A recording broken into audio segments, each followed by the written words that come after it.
If you are receiving this transmission, you are the resistance, declaring war on the New World Order. TruthRadioShow.com.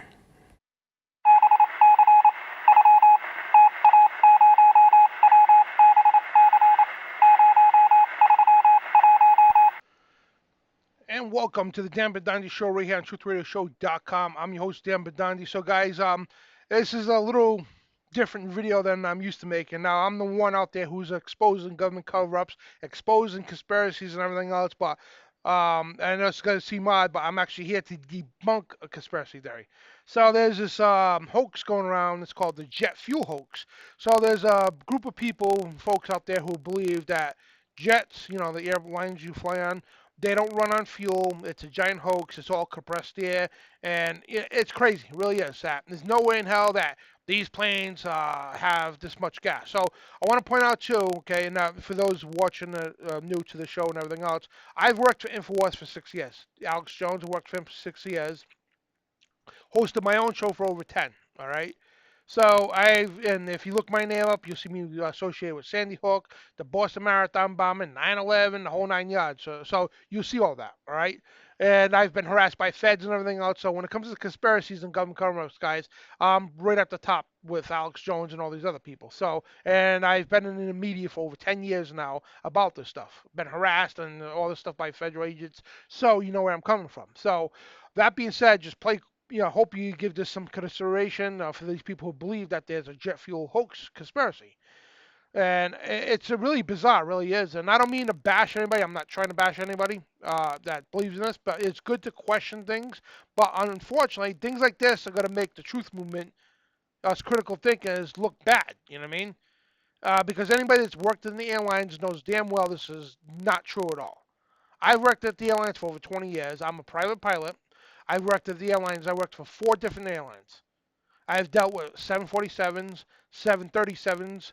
I've dealt with MD-80s, several different aircraft, okay, even Cessna 402s and so on. And I've flown many versions of Cessnas and Piper Warriors and all that stuff. So I've been around the block. I fueled planes. I unloaded them, cleaned them, flew them. I mean, I did everything to these planes. And one time, 2 times, I even got to change a tire. Help change the tire anyway. So yeah, I've been all over the aviation field. I've been an ops manager, a fuel agent, a ramp agent, a ticket agent, worked the bag room, and everything. You know what I mean? So I've been around the block. Okay, when it comes to aviation, we're called airline whores. People like me that worked for several airlines and all that stuff, and it was fun, really was. But and I know all these things, so I'm going to answer every question out there because I've watched some videos, I've seen the posts and all that stuff. And this post right here, this is one of many. And again, I'm not trying to bash these people, man. And they belong to this Joop Fuyur, whatever it's from Amsterdam. They question things, you know what I mean? The Earth and everything else, NASA, which NASA we know is a joke, you know what I mean? So here's one thing that I have to prove them wrong. So this here is a tank. It holds 60,000 gallons of water, right? So now they're saying that a Boeing 747 carries 63,500 gallons of fuel. Where did they put it?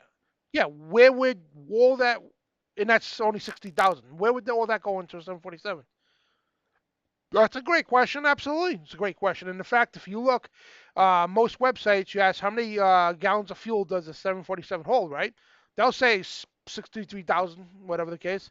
But there's a typo in that. But if you actually go to Boeing themselves, the maker of the aircraft, or FAA or any aviation website, it's not that. Because here's what they're missing. Yes, even Google and all that have got this wrong. It's not 63,000 gallons, okay? It's 63,000 pounds. When I fuel the aircrafts, okay, we don't go by gallons. It's not like pulling your car up to the tank at the gas station. No. And even that, it's by dollars, not gallons, whatever the case, but it shows the gallons on the meter, right? It doesn't show the gallons on the meter, the fuel trucks. It shows the pounds. So I'm here to answer all these questions, and I'm going to go through them all. And they pose great questions, absolutely, because if you thought 63,000 pounds goes on Boeing 747, yeah, okay, 1,000 gallons, I'm sorry, yeah, because here's the calculations, right? If you look at through the math, right, jet fuel depends as different grades. This is Jet A, that's what goes into these planes. It weighs from 6.46 to 6.99 uh, pounds a gallon. So roughly about 6.8 gallons, right? So if you do the calculation, you take 6.8 divided by, hang on a second, divided by 63,500, right? You get 9,338 pounds, gallons, I'm sorry. So it's 63,500 pounds, not gallons, pounds. And it's 6.8 pounds a gallon. So you do the math and it comes up to, 63,500 pounds. That's 9,338 gallons. So the math's a little wrong here in the information. So of course I'm going to challenge that. I mean, yeah, realistically, who the hell, what kind of plane could ever fit all that into that the tanks? I'm sorry. So we're going to go through all the little things here. So now they're saying it's impossible for wings to hold jet fuel. Now I don't know if they all. Here's a problem with these people too. I talked to most of these people. None of them have ever been outside of an aircraft. Only a few of them actually flown on these aircraft. They've never stepped outside the aircraft or been on, inside the bellies of them and all this other stuff. They've never done that. So I challenge you, right? Don't even actually shut this video off. Go get a job. Every airline's hiring. Go get a job as a ramp agent or a fueler. You'll see for yourself. And when I was a ramp agent, I was helping taxing the plane out. The guys with the cones on the ground. And one of the seals busted. And I got a bath in jet fuel. The jet fuel that you said doesn't exist in the wings. I got a bath in it. The whole tarmac was covered in it. So yeah, they do exist. And when I was pumping, you could feel and hear the fuel going into the tanks. And here's the thing: when you're a fueler, right? You got your truck. Okay, you got to go to the fuel farm, fill the truck up. Then you got to go drive it over to the plane, and it depends on the airplane too, the airport. The big busy airports, they try to limit the ground traffic. So what they try to do in the service trucks and all that. So most of these big airports, they have the fuel underground, the pipes going underground. So basically, there's no need for a fuel truck. They just pull the hose out from the box there and fuel the plane. And there's no need for a fuel truck. It eliminates that and eliminates the ground traffic and everything else. But a lot of small airports do have fuel trucks. So I just want to point these things out, okay? And so I just want to go over a little nook and cranny so people understand this, okay? And you got this meme right here. Again, they're saying this jet fuel tanker here holds 10,000 gallons. So how you there's only one tank that fills the plane up, right? And they try to say it doesn't match the numbers. But again, it goes by pounds, not gallons. So like I said earlier, it was 9,338 gallons of fuel, right? 9,338 gallons of fuel could easily fit in a 10,000 gallon fuel, which would go into the plane. And this is the Airbus here, I believe. Airbus and the 747 is very similar. See how the wings bow in toward the middle? Okay, and I'm going to explain what that means, okay? How they bow in, and you can actually climb inside these things. You can watch videos, and if you get a job at the airport and you work or a service agency that services these things, you can actually crawl inside the wings. And some of them you can even stand up in. That's how big they are. They're cavities in the wing. And years ago, somebody came up with an idea because here's the reason why it's done this way, right? The wings, okay, they bow into the plane like the gravity keeps the fuel coming toward the bottom middle. They do this for a reason because years ago when the planes first, jets first came out, they had the fuel tanks on the planes and all that, and it depends on how the attitude of the plane is, it can shift the gasoline and cause the plane to go off, crash or whatever the case. So they needed to come up with an idea. So one guy decides, hey, we got all the space in the wings. Why don't we use that? To hold the fuel, and they'll keep it in the center. This way, it doesn't throw off the weight and balance. So in the plane, every plane, and again, I'm a pilot. I worked in ops management. Okay, especially in the airlines. Okay, it's very critical, right? So before you fuel a plane, before the plane is fueled for a flight, okay, when the plane's at the terminal, they load the baggage up, they load the cargo up, the mail up, right, or whatever goes into the plane, right? They take the weight of the passengers, the weight of the flight crew, and whatever else might go on that plane, they take that and there's a thing called a weight and balance sheet, and it has to stay within the envelope to safely fly. So now they could determine, all right, how many gallons or how many pounds, I should say, how many pounds of fuel can we safely take on board? And here's another thing too, and this debunks this whole conspiracy theory, right? I can't tell you how many times, just say a plane had to make an emergency route, whatever the case, the airport shut down, they had to go to another airport with smaller runways. And here's what's going to debunk this whole thing altogether, just this alone. Planes have the capability to dump fuel in mid flight because again the fuel weighs a lot of pounds. So to land on a smaller runway, they can't come on a small fully loaded with all the fuel and everything else. They won't have enough room to safely land. So in the middle of the air, they literally dump the fuel. And there's so many times you could actually go and look at the newspapers that people's houses got covered in jet fuel. Go look this up for yourself, all right? And they have to dump X amount of pounds of jet fuel so they can make a safe landing at a small airport that they rerouted to. This happens all the time. You know what I mean? And the fact that I have to sit and explain all this stuff is just crazy, to be honest with you. You know what I mean? It really is. And if you got a job in the airport, had any clue with aviation knowledge, you'd understand this. And here's the thing: as a pilot, I wish to God that it was all compressed air. You kidding me? I'd be flying all day and night. Fuel costs so much money, and we have to put our own fuel in there sometimes as private pilots, and you have to visually check it on the pre-flight. We wish to God that these things run on compressed air. It would save up so much money, and we could fly all day. You know what I mean? That'd be awesome. And then actually, if you could invent a plane that does that, please do. And here's where they confuse that because of the turbine engines. The design of a turbine engine, because years ago was just pure fuel. You know, kick out the fire, whatever the thrust, and it would I mean, it was very costly. So somebody come up with the idea of a turbine. So once you get the turbines going, it sucks the air in, and when you go into flight, you get the ram air coming at the turbines, and it turns the turbines. Plus with the engine, so you use less fuel for that. It's fuel efficient, but you still use fuel constantly, right? So basically, if I take compressed air, right, this fan right here, if I pointed the compressed air into this fan without even being plugged in, I can make the fan turn. That's the same concept as a turbine and a jet engine. So I'm just gonna try to go over every nook and cranny with the stuff here, and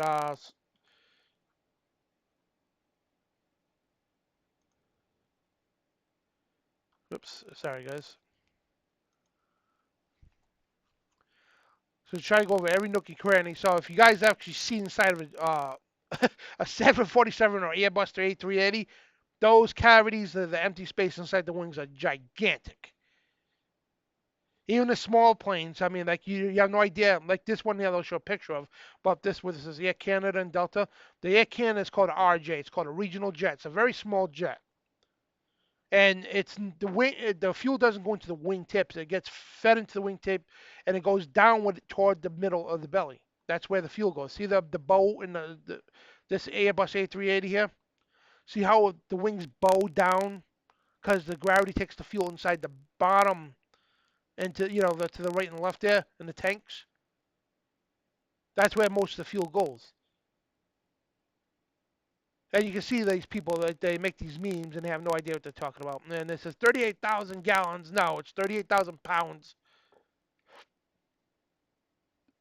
It's just crazy how they do this stuff, and they make something that's not there. And you could tell, and as being in the aviation field, you could easily tell that these people have no clue what they're talking about, none at all. And I don't mean to bash people, man, but no clue. And you can see, yeah, the aircraft that's oh,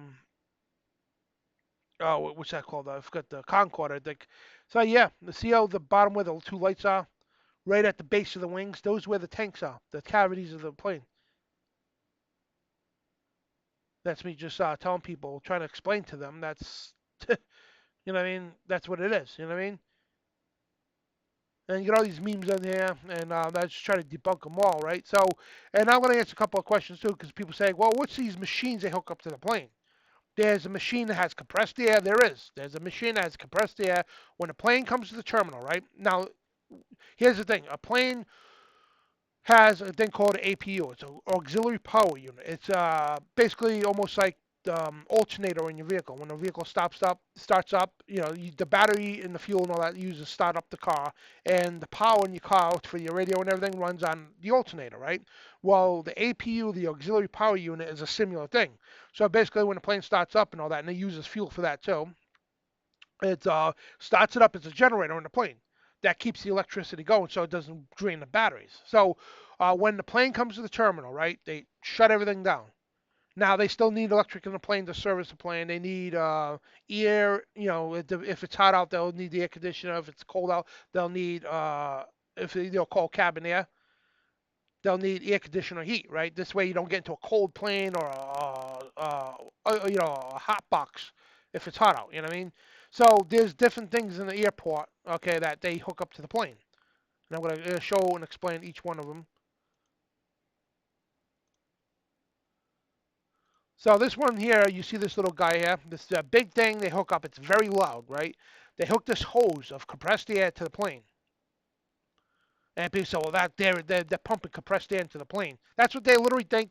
The plane is being pumped in the wings and everything else with compressed air, and that's what makes the planes go. No. Okay, again, when I was explaining that, when you can pump compressed air into the fan, you can make it turn. Now, I worked on every aspect of the airlines, right? So basically, when you see the guys on the ground with the orange cones or lights, they're there for a reason. So basically, when the pilot gets in a plane, depending on how many engines there are, it could be 2 or 4, whatever the case. So the pilot would go like this, signal, and I did this many times. Pilot would signal to me for engine one, and he would do this, right? I would see on the cones of the turbines is like a little swirly thing to indicate you could see visually if it's moving or not. So he would start it up. First, they would start the APU up. Okay, and let me go over this quick. Let me by step. All right. So this unit here is called a GPU. It's a ground power unit they hook up to keep the plane's electricity going, so you don't have to drain off the batteries because the APU, the auxiliary power unit, it's off. So basically, they kickstart the plane, to get the APU going. They disconnect this GPU, the ground power unit. Actually, let me get to this. Sorry, guys. That box there is the ground power unit. That so the plane doesn't run off its own batteries. So it keeps the power going in the plane and everything else they need. And so basically, when the plane's ready to go, they'll keep this plugged in. They'll start up the GPU, the APU. I'm sorry, the auxiliary power unit with the GPU to get the plane's alternator starting, if you will. Then they use that power to start off the engines. Now, where this guy comes in here, this air start unit, it's called. Basically, what happens is, like I said, a pilot will be like, engine one, you look at it, it's moving, give him the signal it's running, gives you a thumbs up. Then he goes engine two, and does that again. Then would say, is it moving? You know, that's what the signal means. You're looking at it, it's not moving, and you're like, no, like it's not moving. And the pilot tries it again. He goes, engine two. You look at it, it's not moving. And then I'll give him the signal for this. And I'll say, no, it's not moving. He'll give me a signal like this. In other words, we need a GPU. I'm sorry, an ear start. So they hook that ear start up to the plane, and what it does is pumps compressed air to turn the turbines, like a kickstart. Like if you have a 5-speed manual transmission vehicle, if the battery's dead or something, you could actually push the car and it kickstarts it in gear. You know what I mean? Then the engine, kickstarts the alternator and charges the battery. So it's the same concept, just about. So that's what that does. Then once the turbines stop, they do engine 3 and 4 if there is, and other than that, he says he gives you the signal to disconnect the GPU. I'm sorry, the GPU and the ear start. Now there's another box out there. It could be portable or like this here, and it looks similar to the ear start one. Now what that is a unit that gives conditioned air. So basically, if you land in middle Arizona, they're going to want AC, so nobody gets into an oven coming, into the plane. So, or if you're in Alaska, they want, heat. So it provides the conditioned air for the cabin, so it keeps it cool or warm for passengers coming on the plane and all that stuff. So, and that's what these things are, okay? And there's many things that hook up to the plane, and of course there's a truck that pulls up to the plane that has this blue hose, and they empty the lavatories out. That's where the poop and pee go, whatever the case. You get the point there. So there's many things that hook up to a plane, okay, and they're there to service the plane, just like the things I explained. And if you don't believe me, you don't have to. Simply go get a job. Every airline's hiring right now as a ramp agent. You get to do all the stuff hands on. You get to see the stuff right up front. I've actually helped change the tire a couple times. You know what I mean? I've been around every aspect of a plane. I've even flown planes. You know what I mean? So I'm very familiar with this stuff, guys. You know what I mean? So just, and here's where it comes in. You know what I mean? Being humble. Admit that you're wrong. You know what I mean? Again, you don't have to believe me. Go get a job there to find out for yourself. That's what these things are. Okay, that's not something conspiracy from the oil companies. I wish to God it was. You could be flying all the time. It's the fuel problem that we can't fly all the time because it's costly. And again, I got a bath in these things. I had to go refuel the trucks, and yeah, it's common sense, guys. And again, as a pilot in the smaller planes, you visually got to check the fuel. You know what I mean? And and if you get a job as a ground agent or something like that, right?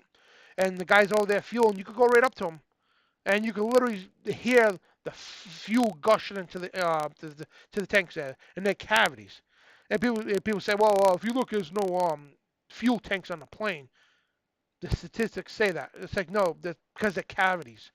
The cavities within the wings, and they gravitate toward the middle, like almost, because it keeps it there for the weight and balance issues. Basically, if you got, I mean, I don't have nothing to demonstrate, but the wings like this, so the tanks come like this purposely.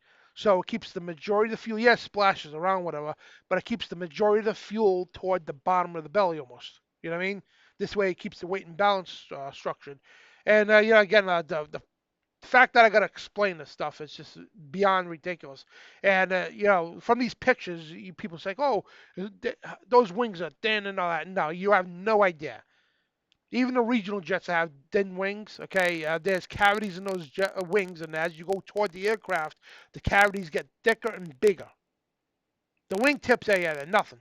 But as you go toward the belly of the plane, the center, they start going like this for a reason, because that's where the fuel is. The majority of it's held, and they have pumps that pump it from that gravitation fed to the belly area, and it pumps it into to the turbines.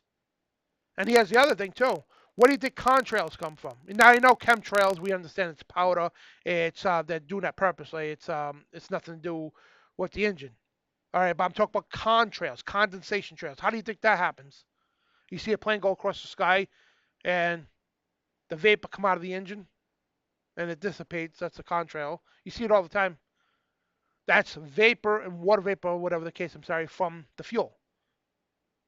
Because if it was compressed air, you wouldn't have contrails. Common sense, guys.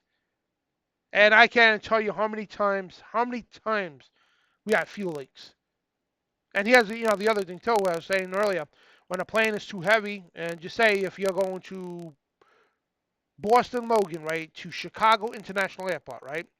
Now, for whatever reason, right, in flight, air traffic control says TWA flight 390, whatever, I need to divert to whatever airport, right? Now, in Chicago International, those are long runways. I mean, you could be heavy as a horse and come in and make a safe landing because it's long runways.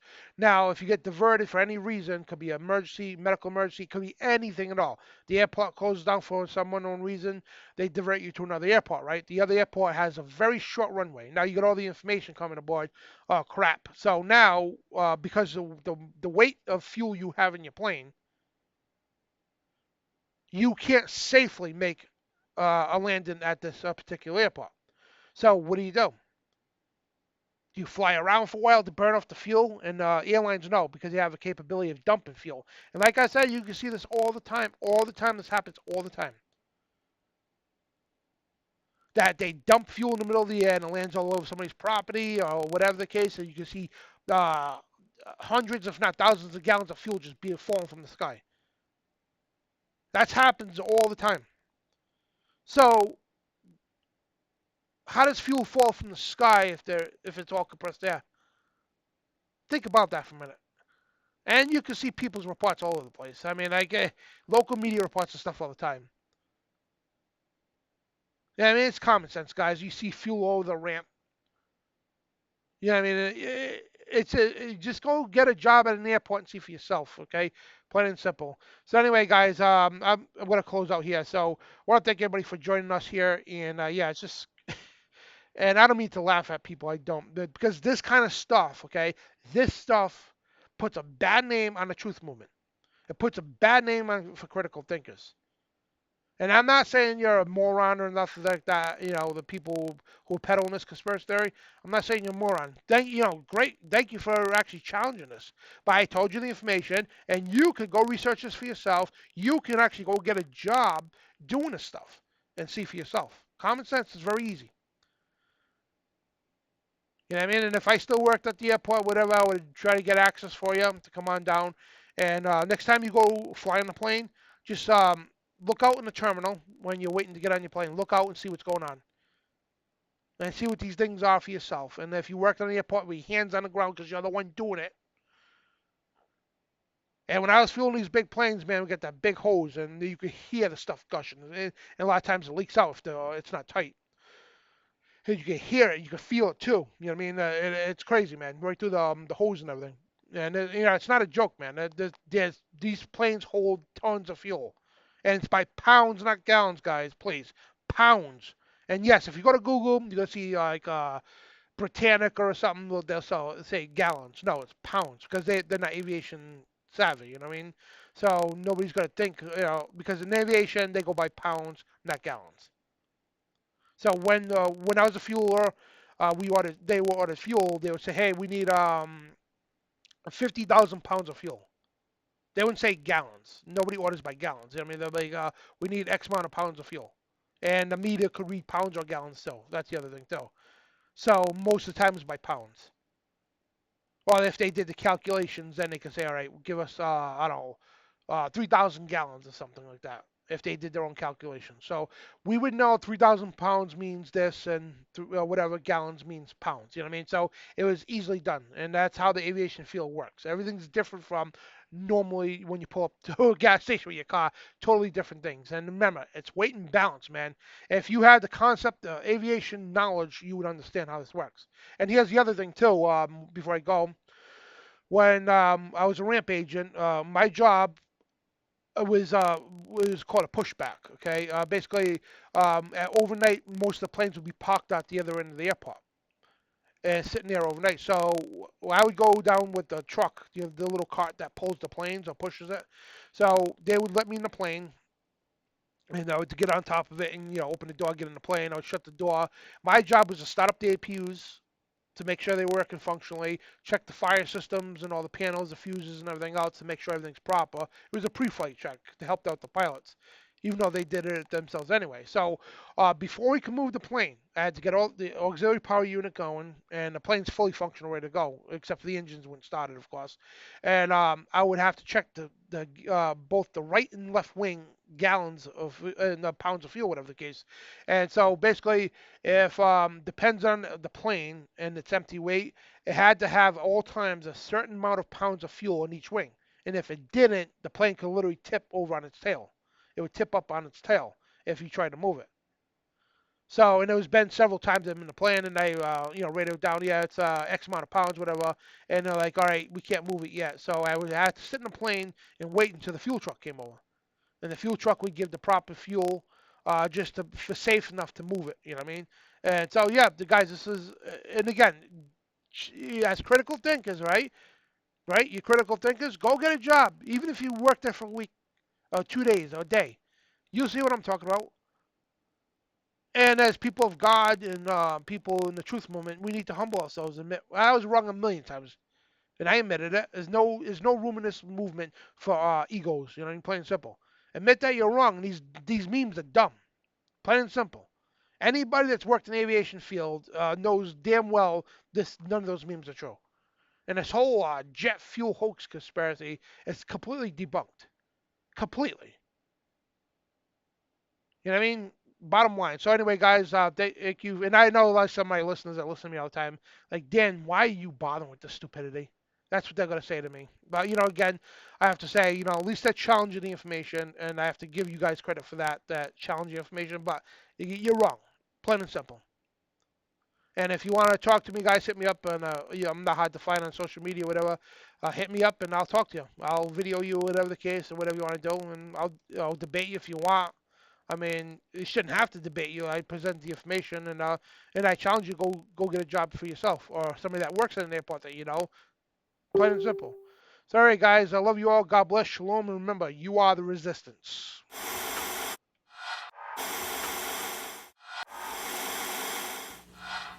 Declaring war on the New World Order. TruthRadioShow.com.